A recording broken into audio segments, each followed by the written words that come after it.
الحمد لله رب العالمين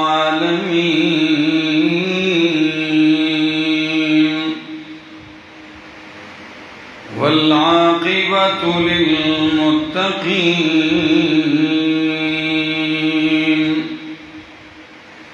والصلاة والسلام على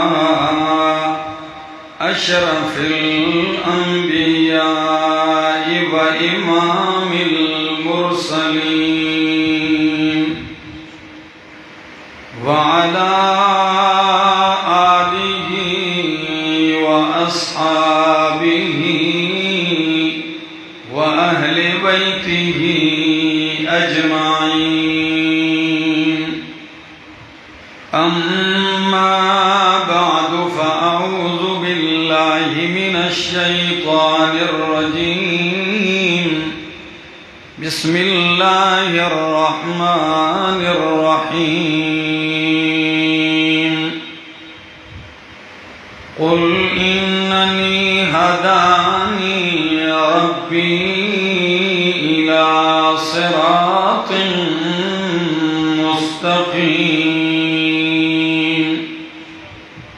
دينا قيما ملة إبراهيم حنيفا وما كان من المشركين.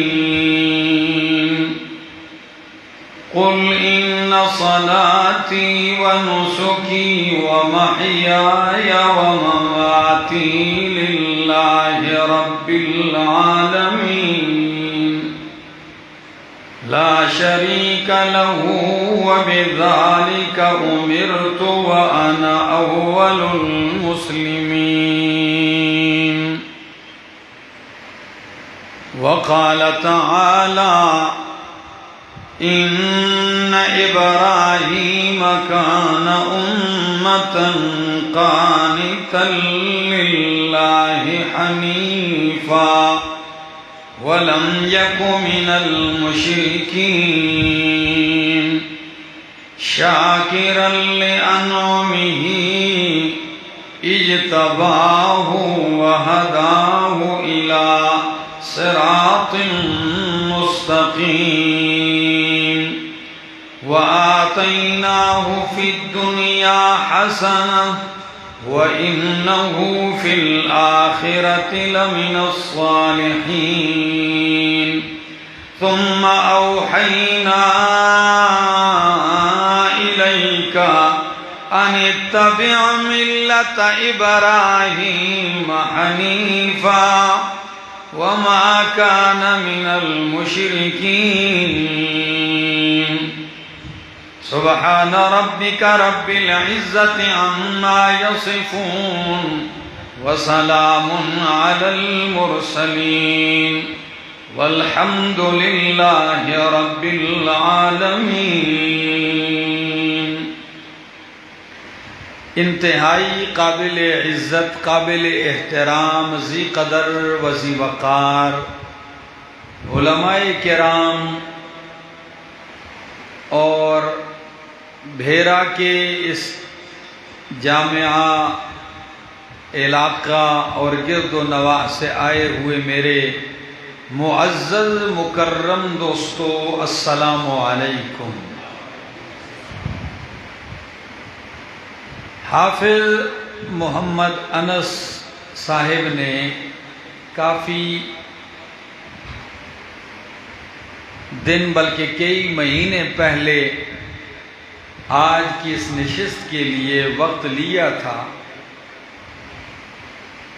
اور حسب وعدہ مجھے اللہ نے حاضری کی توفیق دی اور آپ بھی اکٹھے ہو گئے ہیں. دعا گو ہوں اللہ کی بارگاہ میں کہ اللہ مجھے حق سچ کہہ سکنے، سمجھا سکنے کی توفیق نصیب فرمائے. سیرت ابراہیم علیہ السلام یا ملت ابراہیم عنوان ہے. انبیاء میں سے ابراہیم خلیل اللہ علیہ السلام بہت نمایاں شان رکھتے ہیں، اولو العزم پیغمبر ہیں۔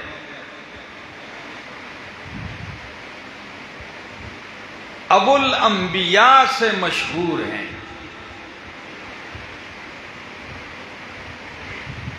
عراق کے علاقے بابل میں آپ پیدا ہوئے۔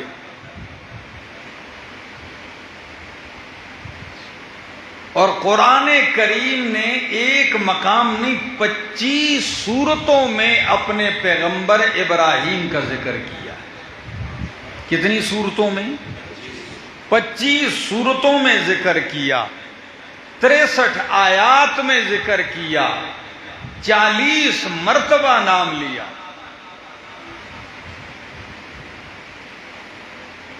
اور یہ پیغمبر اس شان پر فائز ہیں کہ قرآن کہتا ہے اتخذ اللہ ابراہیم خلیلا،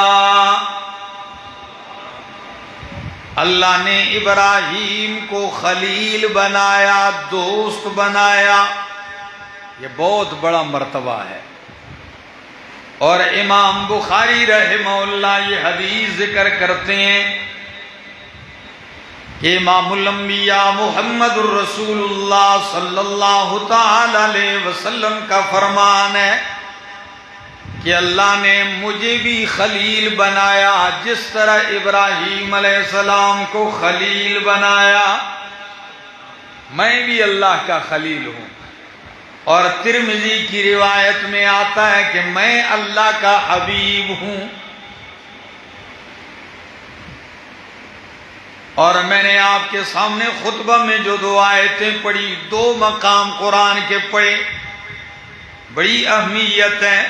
پہلا مقام 8واں پارہ، سورت کا نام سورۃ الانعام ہے، آیت نمبر 161 ہے۔ قرآن کہتا ہے قُلْ إِنَّنِي هَدَانِي رَبِّي إِلَىٰ صِرَاطٍ مُسْتَقِيمٍ۔ قل میرا پیغمبر اعلان کر دیجئے کہ بے شک میں ہدانی ربی، توفیق دی ہے میرے رب نے مجھے، مضبوط رکھا ہے میرے رب نے مجھے صراط مستقیم پر۔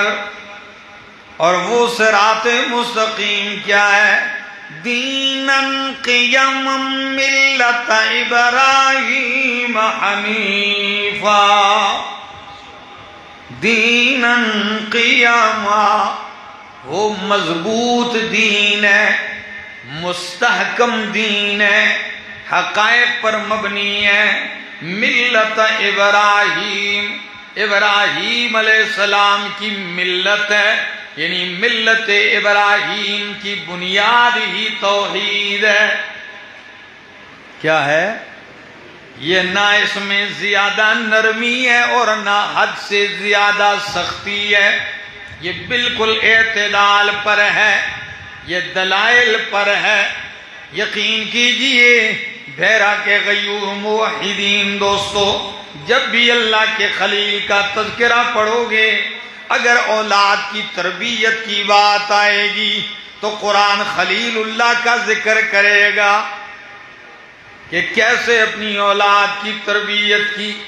بیوی اور خاوند کا مسئلہ آئے گا تو تب بھی قرآن ذکر کرے گا کہ بیوی کی ایسی تربیت کی ہے کہ بالکل بیابان ویرانے میں چھوڑ کے بھی آتے ہیں، لیکن بیوی ایک مرتبہ تو پوچھتی ہے اِلیٰ مَن تَکِلُونَ یا ابراہیم، او ابراہیم کس کے سپرد کر کے جا رہے ہو، کس کے آسرے چھوڑ کے جا رہے ہو؟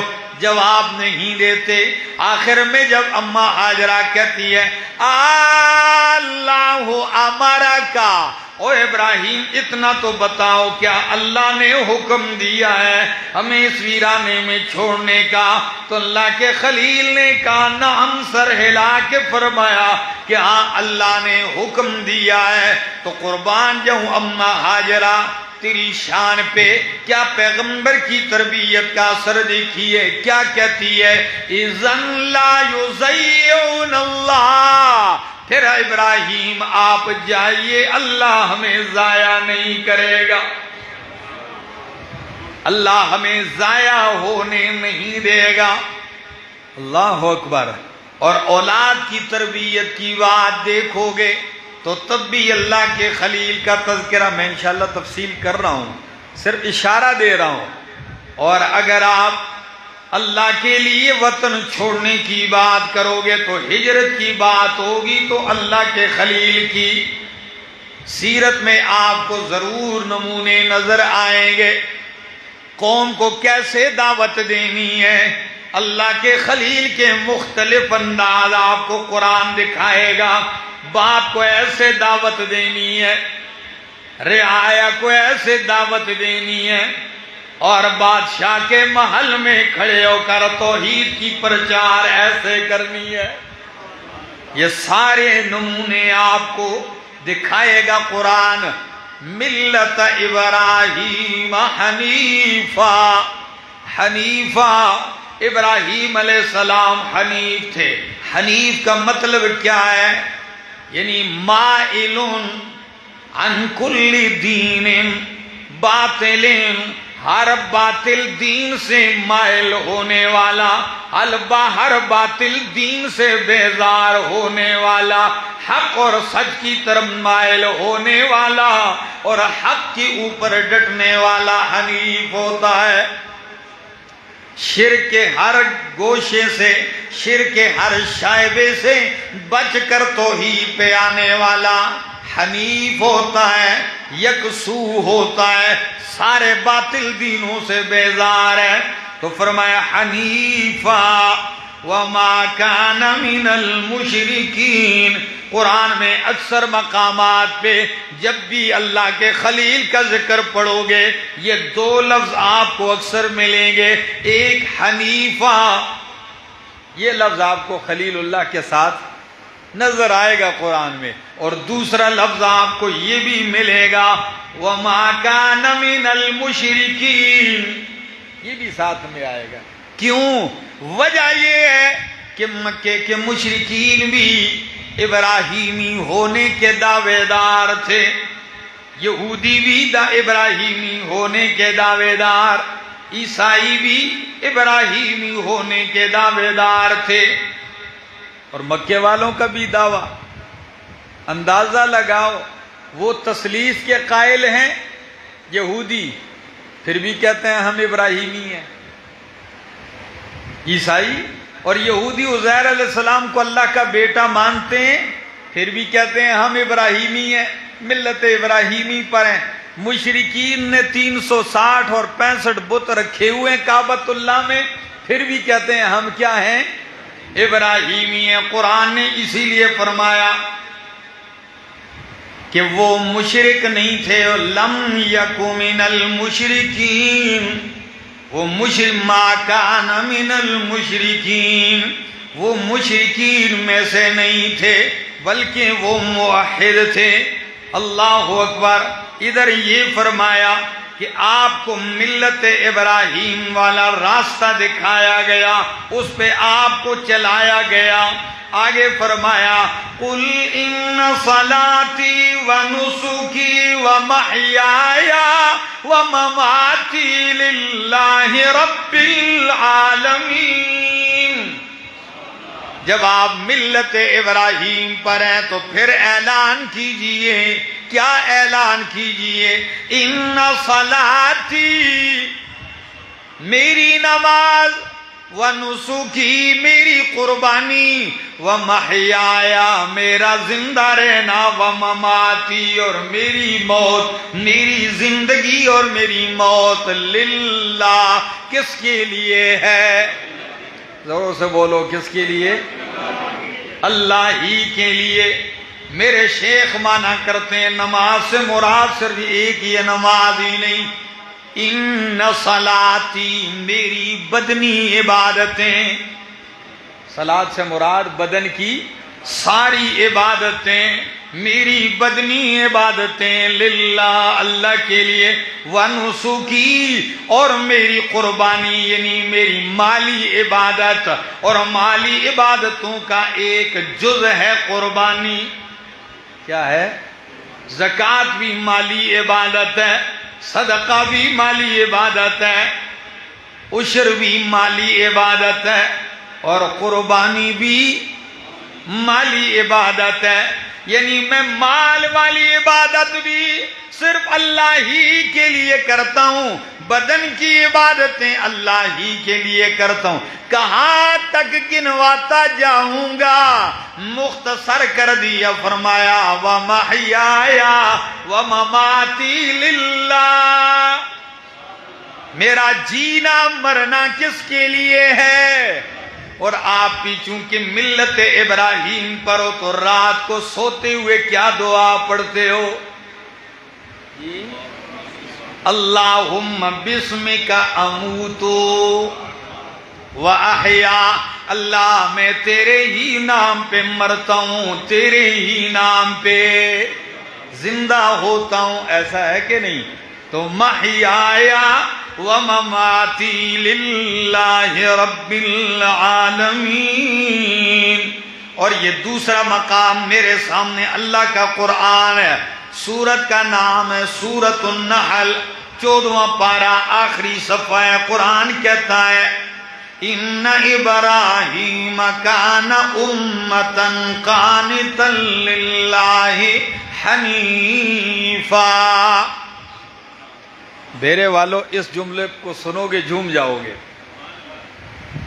فرمایا ان ابراہیم کان امۃ قانتا للہ حنیفا، بے شک ابراہیم علیہ السلام کان امۃ، وہ امت تھے۔ کیا تھے؟ اس امتن کے اوپر علامہ ابن عاشور نے،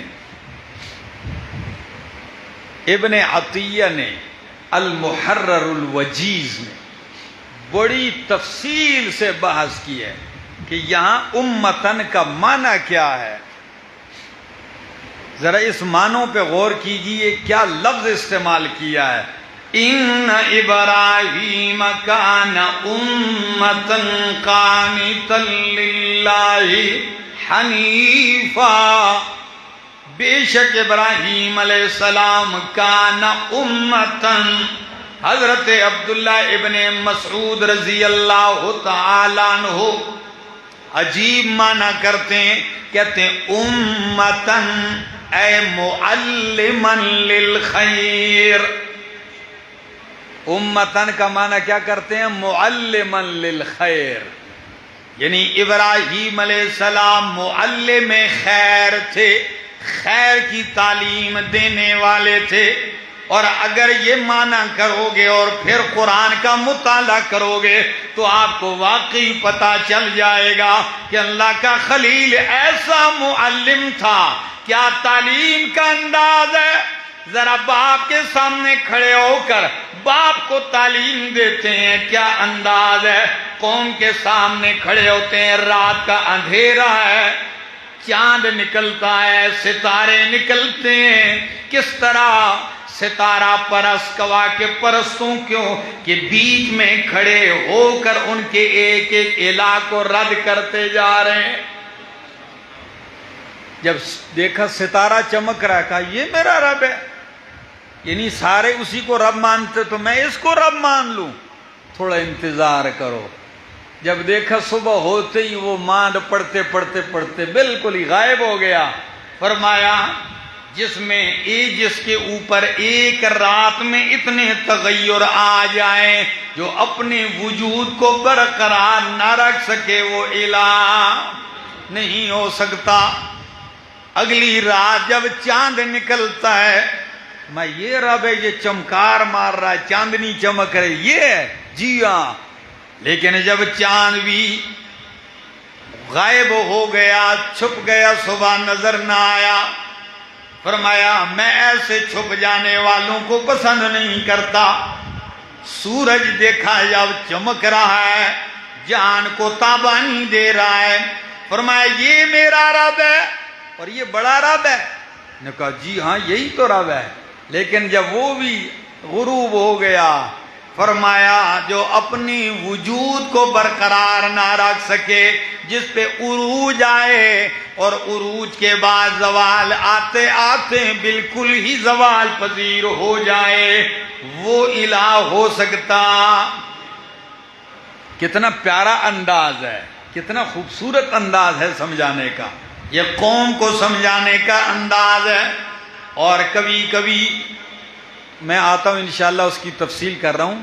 چونکہ وقت تھوڑا ہے اس لیے میں نے ایک جگہ سے ایک بات شروع نہیں کی، ٹھیک ہے نا، تھوڑی تھوڑی سی مثالیں دیتا جا رہا ہوں. فرمایا ان ابراہیم کان امتن، بے شک ابراہیم علیہ السلام امت تھے، یعنی معلم خیر تھے. اور امام مجاہد مانا کرتے ہیں کہ امتن عربی میں، لغت میں اس شخص کو کہا جاتا ہے جو بہت ساری صفات خیر کا جامع ہو، خصال خیر جس میں بڑی خیر کی باتیں اکٹھی ہوں. اور تیسری بات بھی سمجھ لیجئے، کسی مفسر نے یہ معنی بھی کیا ہے کہ کانا امتن، جو اکیلے پوری امت کے قائم مقام ہو، پوری جماعت کے قائم مقام ہو، ایک آدمی. تو فرمایا ان ابراہیم کان امتن. باقی طرف بادشاہ نمرود رعایا باپ قوم ساری مشرک بت پرست، بت تراش اور بت فروش ہے، اور ادھر اللہ کا خلیل تنے تنہا پوری امت ہے. ان ابراہیم کان امتن قانتا للہ حنیفا، اللہ کے فرما بردار. امتن پھر ساتھ لفظ کیا فرمایا؟ قانتن، اللہ کے تابع دار، فرما بردار. فرما برداری کی بھی انتہا ہے، فرما برداری کی بھی انتہا ہے بہرے والو. رب نے کہا آگ میں کودنے کا وقت آ گیا، ایک لمحے کے لیے بھی نہیں کہا اللہ مجھے بچا لے، آگ بجھا دے، ان کو تباہ کر دے. کود پڑتے ہیں. ملک چھوڑنے کا نمبر آیا، چھوڑ دیا. بیوی بچے کو بیابان ویرانے میں چھوڑنے کا وقت آیا. اتنا بھی نہیں کہا اللہ امتحان ہلکا کر دے، اتنا بھی نہیں کہا اللہ میں کمزور ہوں دوسرا امتحان لے لے. چھوڑ کے آ جاتے ہیں. پھر جب بیٹے کے گردن پہ چھری چلانے کا وقت آیا، ادھر بھی یہ نہیں کہا کہ اللہ آج تک بوڑھا ہو گیا ہوں، مانگتا رہا ہوں، جب دے دیا تو اب گلے پہ چھری کیسے رکھ دوں. قانتا للہ، رب نے امتحان کرنے میں حد کر دی، لیکن اللہ کے خلیل نے امتحان پورا کرنے میں بھی حد کر دی. ایسا ہے کہ نہیں؟ قانتا للہ حنیفا، قانتا فرما بردار، حنیفا ہر طرف سے مائل باطل دینوں سے دین حق کے اوپر ڈٹ کے کھڑے ہونے والے.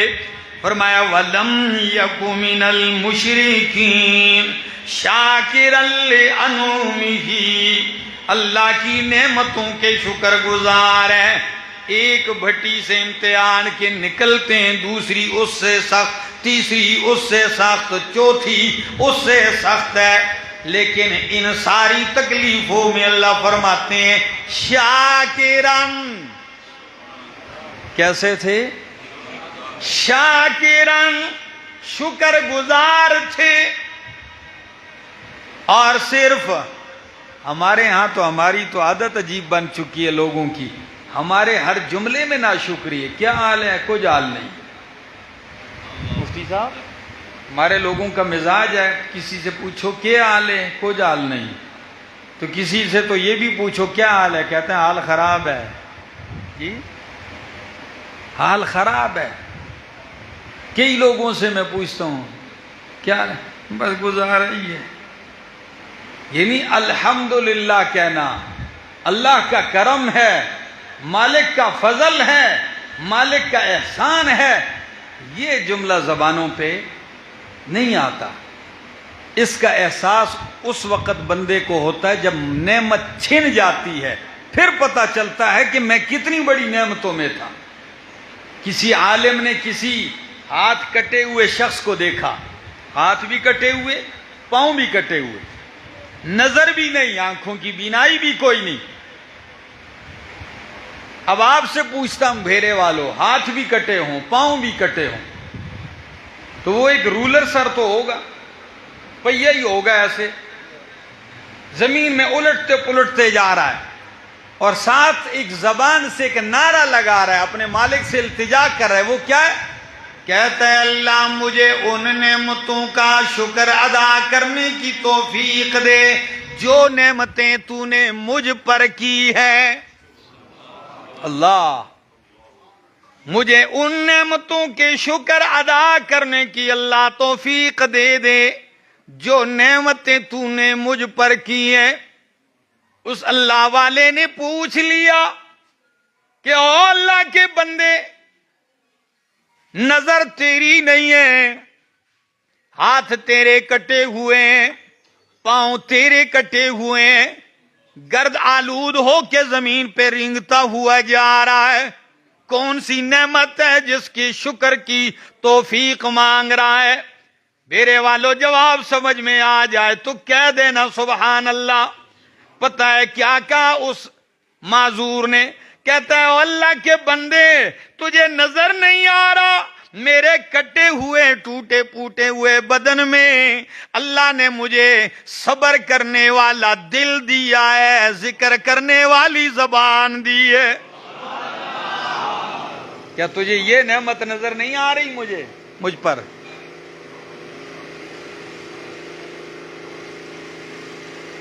جب بندہ مالک کو پہچان لے اور غور کر لے تو وہ کسی وقت بھی ناشکری نہیں کر سکتا، اور جب مالک کا باغی ہو تو وہ ہر لمحہ نعمتیں استعمال کرتا ہے، پھر بھی اس کا یہی ذہن ہوتا ہے کہ بس گزارا ہے، کچھ حال نہیں، حال خراب ہے، وہ یہی کہتا ہے.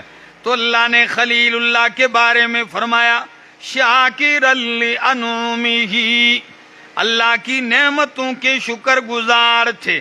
اجتباہ وہداہ الی صراط مستقیم، اللہ نے انہیں چن لیا اور اللہ نے انہیں مضبوط کر دیا صراط مستقیم پر. خلیل اللہ کا تذکرہ کرنے کے بعد قرآن کیا کہتا ہے؟ ثم اوحینا الیک ان اتبع ملت ابراہیم حنیفا.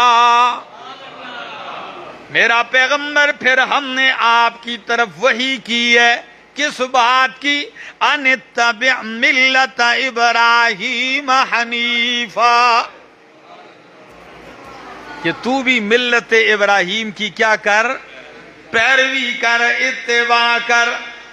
اتبع ملت ابراہیم حنیفا. اب ذرا آئیے ملت ابراہیم بتانے لگاؤں. یہ میرے سامنے اللہ کا قرآن ہے اور سورت کا نام سورت مریم ہے. کھڑے ہوتے ہیں اللہ کے خلیل، دیکھتے ہیں باپ بت فروش، بت تراش، بت پرست ہے. اتنے کام، یعنی اس کی معیشت بھی جڑی ہوئی ہے بتوں کے ساتھ. جی کاروبار بھی، روزگار بھی یہ ہو بندے کا، تو مذہب بھی خطرے میں، معیشت بھی خطرے میں. لیکن کھڑے ہوتے ہیں اللہ کے خلیل باپ کے سامنے. باپ عمر میں بڑا ہے، والد بھی ہے، لیکن کیا کہتے ہیں؟ قرآن کہتے ہیں وَاذْكُرْ فِي الْكِتَابِ إِبْرَاهِيمَ انہو کان صدیقا نبیا واذکر فی الکتاب ابراہیم، میرا پیغمبر کتاب میں ابراہیم علیہ السلام کا بھی ذکر کر. انہو کان صدیقا نبیا، بے شک وہ صدیقاً سچے تھے. کیسے تھے؟ سچے تھے. نبیا، نبی تھے. ذرا سنیے کیا کیا ذکر کر فرمایا. اذ قال لأبیہ، جب انہوں نے اپنے باپ سے کہا یا ابت لم تعبد ما لا يسمع ولا يبصر ولا يغني عنك شيئا. یہ نہیں ہے کہ بندہ کہے اگلا آدمی عمر میں بڑا ہے لہذا اس کو بات کہو ہی نہ. یہ والد ہے، حق بات نہ کہو. یہ عمر میں بڑا ہے، اس کے سامنے حق بات نہ کہو. نہیں، اس لیے کہ حق بات بھیجنے والا کون ہے؟ اور اللہ اکبر، اللہ سب سے بڑا ہے، اس سے بڑا کوئی نہیں. تو اس کی بات ہر بڑے کے سامنے کی جا سکتی ہے، کوئی جتنا بھی بڑا ہو. اور خلیل اللہ نے کی ہے باپ کے سامنے. یا ابت، مت کے کوئی کہے کہ باپ کو دعوت دی، کہیں بے ادبی ہو گئی، کہیں گستاخی، کہیں سوء ادب. نہ، اخلاق کے سارے تقاضے پورے کیے، ادب احترام کے سارے تقاضے پورے کیے. یا ابھی بھی نہیں کہا، یا ابھی نہیں کہا، یا ابت، او میرے پیارے ابا جان. میرے پاس تعبیر کے لیے اور الفاظ نہیں ہے. او میرے پیارے بابا جان، لم تعبد ما لا يسمع، کیوں عبادت کر رہے ہیں آپ ایسوں کی؟ لا يسمع، جو سنتے، ولا يبصر، جو دیکھ نہیں سکتے، ولا يغني عنك شيئا، اور تجھ سے کوئی مصیبت ٹال تیرے کسی کام آ سکتے. میرے والو کتنے 3 جملے کہے. لا يسمع ولا يبصر ولا يغني عنك شيئا. اشارہ کر دیا کہ میرے بابا جان، عبادت کے لائق تو وہ ذات ہو سکتی ہے، معبود تو وہ ذات بن سکتی ہے جس میں یہ 3 صفات ہوں. کتنی صفات؟ کہ وہ سمیع ہو، بصیر ہو، قدیر ہو. میرے والو یاد رکھو گے، معبود تو وہ بن سکتا ہے جس میں کتنی صفات ہو؟ سمیع ہو، نمبر 2، بصیر ہو، نمبر 3، قدیر ہو. اور یہ 3 صفات صرف اور صرف کس کی ہیں؟ کیونکہ سمیع کون ہے؟ ان ربی لسمیع الدعاء. ہر ایک کی، ہر وقت، ہر جگہ سے، ہر لمحہ سننے والا کون ہے؟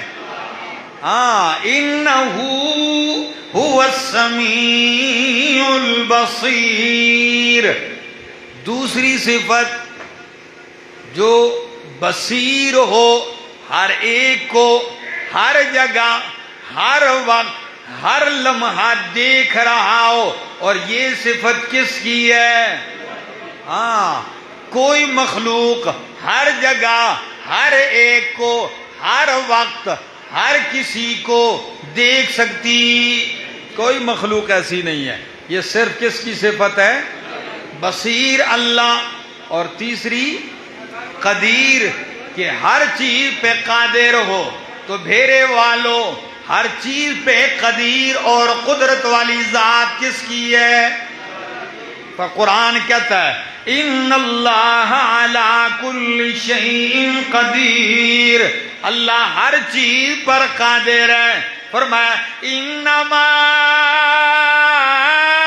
امرہ اذا اراد شیئا ان یقول لہ کن فیکون۔ یہ اس کی قدرت کی ایک مثال ہے کہ جب وہ کسی چیز کا ارادہ کرتا ہے تو کیا کہتا ہے اس سے؟ کن، ہو جا، فیکون، تو پس وہ ہو جاتا ہے۔ تو میرے بابا جن کو تو پکار رہا ہے، لا یسمع، وہ سنتے، ولا یبصر، تجھے دیکھ بھی نہیں سکتے، ولا یغنی عنک شیئا، اور وہ تیری کوئی مصیبت بھی ٹال نہیں سکتے، تجھ سے کوئی چیز دور نہیں کر سکتے، تیرے کسی کام نہیں آ سکتے۔ ایک قدم ذرا آگے چلیے، فرمایا یا ابت، اے میرے بابا جان، انی قد جاءنی من العلم ما لم یأتک فاتبعنی اہدک صراطا سویا۔ او میرا بابا جان، میرے پاس علم آیا ہے۔ ہاں، یہ آپ کے سامنے جو دعوت دے رہا ہوں تو یہ میرے پاس کیا آیا ہے؟ علم آیا ہے عرش والا، اور آپ کا تجربہ، آپ کی معلومات فرش والی ہے، اور عرش والے علم کے سامنے فرش والے علم کی کوئی حیثیت نہیں ہوتی۔ اس لیے فاتبعنی اہدک صراطا سویا، تم میری اتباع کر، میرے پیچھے آ، میں تجھے سیدھی راہ لے کے جاؤں گا، سیدھا راستہ تجھے دکھاؤں گا، آ میری بات مان۔ اللہ اکبر۔ یا ابت، اے میرے بابا جان، لا تعبد الشیطان، شیطان کی بندگی نہ کر، ان الشیطان کان للرحمن عصیا، بے شک شیطان اس مہربان ذات کا نافرمان ہے، رحمان کا نافرمان ہے۔ او میرے بابا جان، انی اخاف ان یمسک عذاب من الرحمن، مجھے خوف ہے کہ تجھے رحمان ذات کی طرف سے عذاب پہنچے گا، تو ہو جائے گا شیطان کا ساتھی۔ خلیل اللہ کی یہ دلیلوں سے بھرپور دعوت، حکمت سے پر دعوت، باپ کا انداز، باپ جلال میں آیا، اراغب انت عن آلہتی یا ابراہیم، او ابراہیم کیا تو روگردانی اختیار کرنے والا ہے میرے الہوں سے، میرے حاجت رواؤں سے؟ لئن لم تنتہ، اگر تو باز نہ آیا، لارجمنک، میں تجھے سنسار کر دوں گا، وہجرنی ملیا، اور چھوڑ دے مجھے لمبا زمانہ، میں دیکھنا بھی نہیں چاہتا ہوں، نکل جا میرے گھر سے۔ باپ کی یہ دھمکی تو خلیل اللہ علیہ السلام نے بھی انتظار نہیں کیا، فرمایا سلام علیک۔ کیا کہا؟ اب ادھر آپ فلسفے نہ جاڑیں کہ باپ تو مشرک ہے اور مشرک کو سلام کرنا کیسا ہے۔ او بھائی، سلام کئی معنوں میں ہوتا ہے۔ کیا سلام کئی معنوں میں ہوتا ہے؟ کہیں سلام ترحیب کا ہوتا ہے، ٹھیک ہے، خوش آمدید کا سلام، اور کہیں سلام بمعنی دعا ہوتا ہے۔ جیسے قبرستان میں آپ جاتے ہیں تو وہ سلام بمعنی کیا ہے؟ دعا ہے، یہ ان کے لیے سلامتی کی دعا مانگ رہے ہیں، آپ رب سے مانگ رہے ہیں، اس لیے کہ قبرستان میں آپ جا کر کہیں سپیکر لگا کے پورے قبرستان کو آواز دے کے کہتے ہیں السلام علیکم یا اہل القبور، ایسے کہتے ہو؟ نہیں نہیں نہیں، ادھر سنانا مقصد۔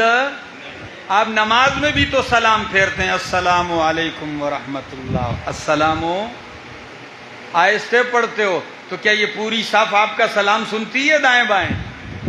جی، یا ان کو سنانا مقصد ہوتا ہے؟ دعا مقصد ہے، ٹھیک ہے. اور کبھی کبھی سلام بمانا متارکت کے ہوتا ہے، بائیکاٹ کے. کس کے؟ یہاں سلام بمانا بائیکاٹ کے ہے. اور قرآن دوسرے مقام پہ بھی کہتا ہے کہ میرے مومن رحمان کے بندے اور شیطان کے پیروکاروں کا جب بحث ہوتی ہے، جاہل سامنے آتے ہیں رحمان کے بندوں کے، تو رحمان کے بندے کیا کرتے ہیں؟ وَإِذَا خَاطَبَهُمُ الْجَاهِلُونَ قَالُوا سَلَامًا. جب رحمان کے بندوں سے جاہل آ کے بحث کرتے ہیں تو وہ جاہلوں سے بحث نہیں کرتے بلکہ کیا کہتے ہیں؟ سلاما. دور سے ہی سلام، بھائی دوروں، بھائی اپنا کام کرو، میں تجھ سے سلامتی میں، تو مجھ سے سلامتی میں. تو باپ سے کہا سلام علیک، ٹھیک ہے نا؟ ہاں، میرا دور سے سلام. سأستغفر لك ربی انہ کان بی حفیا. عن قریب میں تیرے لیے اپنے رب سے بخشش کی دعا مانگوں گا. عن قریب میں تیرے لیے باجان اپنے رب سے بخشش کی دعا مانگوں گا، کیونکہ میرا رب مجھ پہ بڑا مہربان ہے. اب آپ کہیں گے، دوسرا سوال آپ کے ذہن میں آئے گا کہ باپ جب مشرک ہے تو پھر مشرک کے لیے استغفار کیسے مانگی جاتی ہے؟ ذہن میں آیا نا؟ قرآن نے اس کا بھی جواب دیا ہے. اللہ اکبر. سورت ابراہیم، سورت توبہ کے اندر قرآن کہتا ہے، یہ میرے سامنے سورت کھلی ہے، سورت توبہ آیت نمبر 114. وَمَا كَانَ اسْتِغْفَارُ إِبْرَاهِيمَ لِأَبِيهِ إِلَّا عَن مَّوْعِدَةٍ وَعَدَهَا إِيَّاهُ. نہیں تھا ابراہیم علیہ السلام کا اپنے باپ کے لیے استغفار کرنا مگر الا عن موعدۃ، مگر ایک وعدے کے پیش نظر. باپ سے کیا کیا تھا؟ وعدہ کیا تھا، اس وعدے کی وجہ سے تھا. لیکن جب خلیل اللہ پہ یہ بات واضح ہو گئی کہ باپ اللہ کا کیا ہے؟ دشمن ہے. فَلَمَّا تَبَيَّنَ لَهُ، جب ظاہر ہو گیا خلیل اللہ کے لیے أَنَّهُ عَدُوٌّ لِلَّهِ، کہ ان کا باپ اللہ کا دشمن ہے، تو تبرأ منہ، تو وہ باپ سے کیا ہو گئے؟ بیزار ہو گئے. اس کے بعد پھر استغفار نہیں مانگی. فرمایا سأستغفر لك ربی انہ کان بی حفیا. یہ باپ کے سامنے انداز ہے، قوم کے سامنے انداز الگ ہے، اور بادشاہ کے سامنے انداز الگ ہے. کاش وقت ہوتا تو میں سورہ عنکبوت، سورہ شعراء، سورہ انبیاء، سورہ صافات، ان کئی صورتوں میں بڑی تفصیل اور بسط کے ساتھ اللہ نے اپنے خلیل کا ذکر کیا ہے. تو آپ بھی، ہم سب ملت ابراہیم پر ہیں، اور ملت ابراہیمی میں قربانی بھی چلی آ رہی ہے. تو بندہ سنت ابیکم ابراہیم، قربانی کیا ہے؟ ابراہیم علیہ السلام کی سنت کو برقرار رکھا گیا ہے. نبی علیہ السلام نے اس امت میں بھی چلا دیا ہے، اور لاکھوں انسان ہر سال کرتے ہیں. لیکن قربانی کے فلسفے تو ہم جھاڑتے ہیں، یہ کبھی غور نہیں کیا کہ قربانی کا ایک فلسفہ تو یہ ہے کہ اللہ میں تیرے حکم کا فرما بردار ہوں، جس چیز کے قربان کرنے پہ تو راضی ہوگا میں ہر چیز قربان کر دوں گا، چاہے مال ہو، چاہے حیوان ہو، چاہے اپنی حقیقی اولاد کیوں نہ ہو. یہ پہلا جذبہ، یہ فلسفہ. اور دوسرا کہ اللہ کے خلیل والا عقیدہ رکھنا چاہیے. پہلے یہ عقیدہ رکھیے، قربانی تو کرتے ہیں لیکن عقیدہ شرک سے پاک ہو، نیت ریا سے پاک ہو، اور مال حرام سے پاک ہو. کیا؟ ہاں یہ ہے عقیدہ شرک سے پاک ہو اور نیت ریا سے پاک ہو اور مال حرام سے پاک ہو. ٹھیک ہے؟ پھر محض اللہ کا نام لے کے قربانی کرو. بندہ شرک کا اٹا ہو کٹا ہو اندر سے باہر سے، یا نیت ہی اس کی یہ ہو کہ بھائی بس کھائیں گے پیئیں گے ہیں، اللہ کرے کو بارش ہو جائے، عید کو موسم اچھا ہو، تکا بوٹی کھانے میں مزہ آئے، پہلے سے ہی یہ پروگرام بنائے، پھر وہ کیا اجر پائے گا، وہ کیا سمجھے گا؟ میں اکثر لوگوں کو دیکھتا ہوں مولانا صاحب مجھ پہ قربانی ہے کہ نہیں ہے. میں کہتا ہوں مجھے کیا پتہ ہے اللہ کے بندے، تجھے اپنا پتہ نہیں ہے مجھ پہ قربانی فرض ہے یا واجب ہے کہ نہیں ہے یا نہ کروں؟ یہ مطلب کیا ہوتا ہے بھائی؟ کسی طرح مولانا صاحب کہہ دیں کہ ہاں تجھ پہ نہیں ہے. ایک بندہ مجھ سے کافی بحث کرنے لگا.